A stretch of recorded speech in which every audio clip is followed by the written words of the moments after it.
আজকে আমরা ইফতার মাহফিলে উপস্থিত হয়েছি। আপনি আমরা সবাই জানি দীর্ঘদিন পর অর্থাৎ 17 বছর পর আমরা মুক্ত আকাশে মুক্তভাবে খোলা আকাশের নিচে আমরা ইফতার মাহফিল করতে বসতে পেরেছি বলে সর্বপ্রথমে মহান সৃষ্টিকর্তা আল্লাহর দরবারে আমরা শুকরিয়া জানাই। সবাই বলি আলহামদুলিল্লাহ।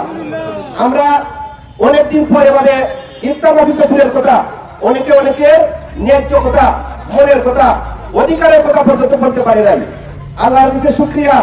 জনাব তারেক রহমানের নেতৃত্বে বৈষম্য বিরোধী ছাত্র আন্দোলনের মাধ্যমে আমাদের দলের নেতা তারেক রহমানের সুনির্দেশ করা পরিকল্পনার মাধ্যমে এই দেশ থেকে খুনি হাসিনা তথা স্বৈরাচার হাসিনাকে এই দেশ থেকে পালাতে বাধ্য করেছেন আমাদের নেতা তারেক রহমান।